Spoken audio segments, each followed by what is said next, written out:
Hi beauties, Rosy here from rosypeña.com, a sewing and style blog. Welcome back to my channel and also welcome to any new subscribers. Today I'm going to be sharing with you my January sewing makes, and also I'm going to talk a little bit more about my pattern drafting. So if you'd like to see it, go ahead and keep watching. Okay, so one of the items that I was talking about in my January sewing plans was the Esme maxi cardigan. I ended up making that. That was actually the first item that I got to finish last month. So let me go ahead and just show it to you here.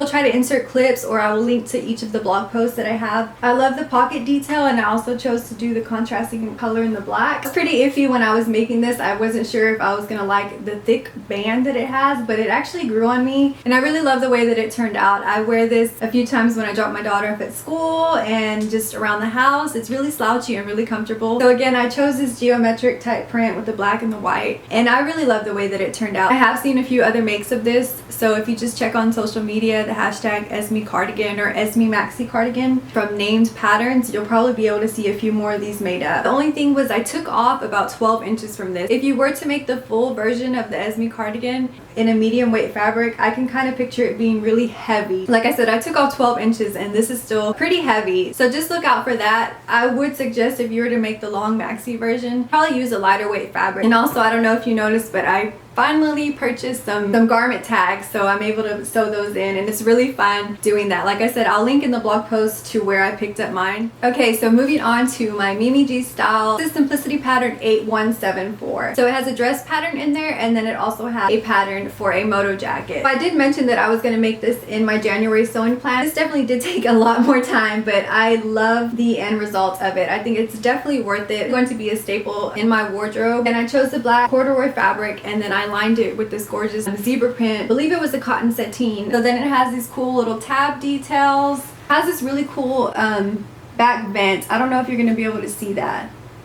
Probably not because it's black, but I will link to the pattern. That way you can check out all the details on there. I know sometimes on my blog I'm not able to get all angles there for you and you can't see every detail, but I do always link to the pattern. That way you can click on it and you can see the style lines to see if it's something that you would like for yourself. But I do really love the way that this turned out, and it's definitely a piece that I could see myself reaching for even in the spring. I think you could really dress it up, maybe like a white mini dress underneath. That was kind of my goal, was to sew staple pattern pieces that I was actually going to reach for and actually, you know, love to see in my closet, and this is definitely one of those pieces. But it is a really great pattern and I highly suggest. Okay, so the next pattern that I want to talk about is my closet case netty. So I have actually sewn the netty bodysuit a few times. I wanted to go ahead and add a white one to my wardrobe. The only thing I did different was add this little tiny sort of cuff detail. Like, it kind of flounces out a little bit. I think next time whenever I do this hat, I'll definitely add more room to the flounce. That way it can be a lot more flowy and look really cute on the pattern. But I do love it. It's a simple basic, it's a white ponte knit. What I'm wearing right now is another netty. So I basically just cut out a V shape in the front, and then I just added these little eyelets, and then I made self fabric ties using the same fabric, and I just looped it in. So it was super easy to do.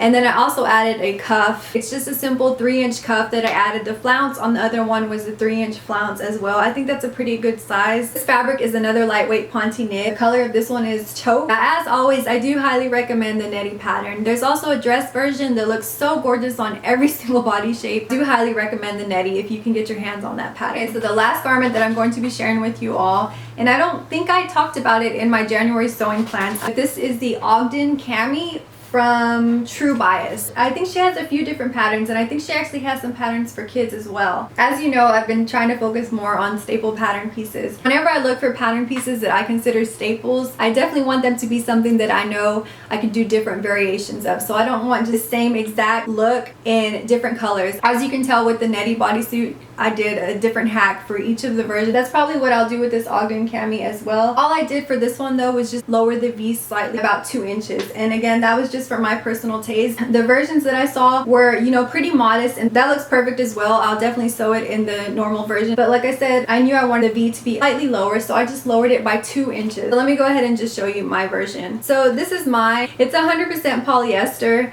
I think I paid maybe $5 for it. I did want to just test out the pattern and also lowering that V to make sure it was going to be something that I actually want to wear. But I think this would look super cute like under a blazer. It does kind of resemble maybe like a pajama type slip, but I do like it regardless.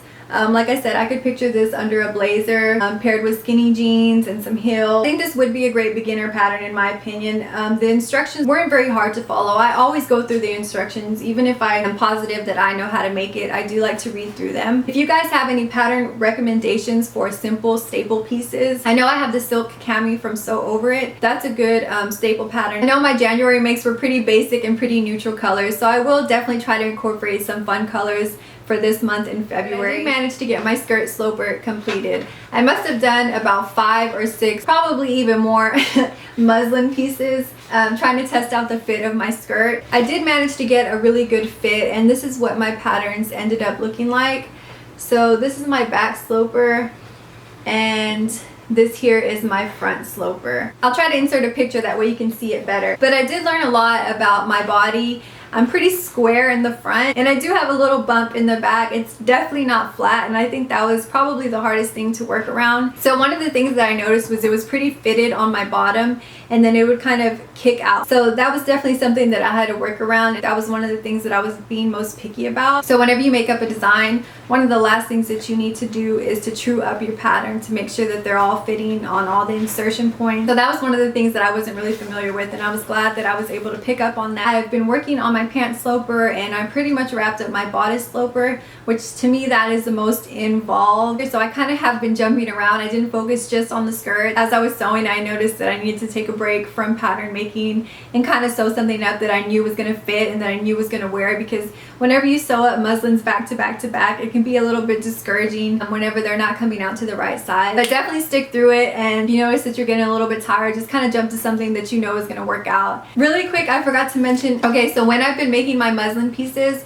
instead of using pins, which are a nightmare, there's like 100% chance that you're going to poke yourself with those pins. I have been using these Wonder Clips. These guys are around forever, and I just always associated them with quilters, but I found that these are so helpful whenever you're pinning the muslin. Instead of leaving a back opening on my skirt, I was leaving a side opening on my skirt, and then I would just close it up with these little Wonder Clips. Okay guys, so that was it for this video. I know it was a pretty quick one, but I have so many things that I'm working on and so many exciting things that I can't wait to share with you. I just wanted to check in and kind of show you the things that I was making. Maybe you have sewn some of these items as well, or if you yourself are working on pattern drafting. Thank you to everybody who has subscribed, and if you haven't, make sure you subscribe. Definitely don't want you to miss any of the future projects, but definitely hit the subscribe button. There's so many fun projects coming up that I do not want you guys to miss out on. Hit the like button, make sure you subscribe, and I will see you guys in my next video.